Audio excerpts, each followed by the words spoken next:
शिव अनादि है, उनका ना कोई आरंभ और ना ही कोई अंत है।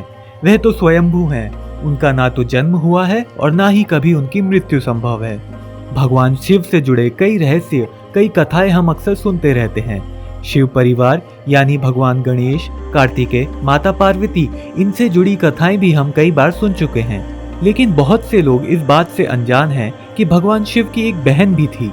आज इस वीडियो में मैं आपको भगवान शिव की बहन के बारे में बताने वाला हूं, तो इस वीडियो को अंत तक देखना। नमस्कार दोस्तों, मैं आपका स्वागत करता हूं सनातन टॉक्स में।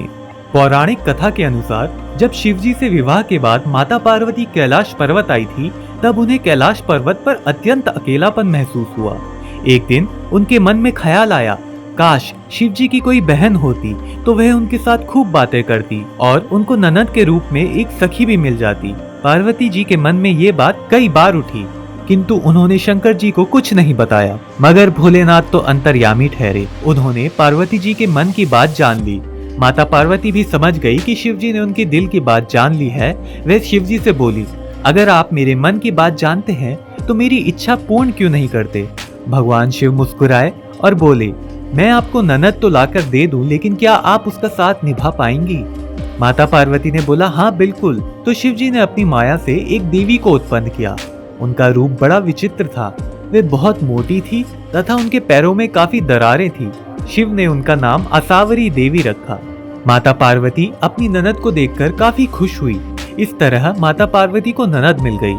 माता पार्वती ने आसावरी देवी को स्नान कराया और फिर भोजन पर आमंत्रित किया।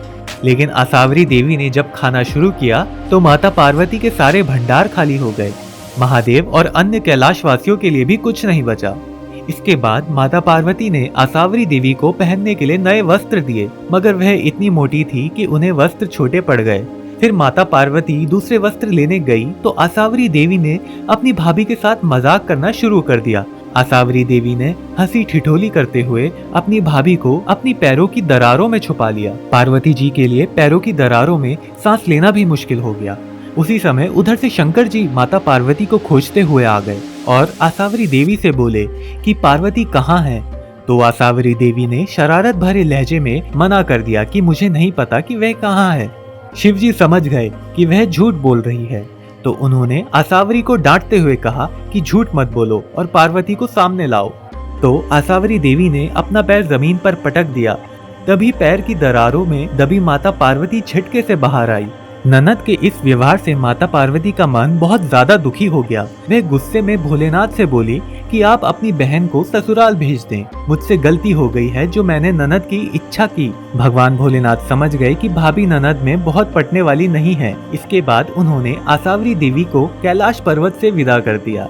प्राचीन काल से आरंभ हुआ ननद भाभी के बीच नोकझोंक का सिलसिला आज तक चला आ रहा है। दोस्तों, ऐसे ही महादेव के अन्य रहस्यों को जानने के लिए नीचे दिए गए वीडियो पे क्लिक करें। आप हैरान रह जाएंगे महाकाल के इन रहस्यों को जानकर।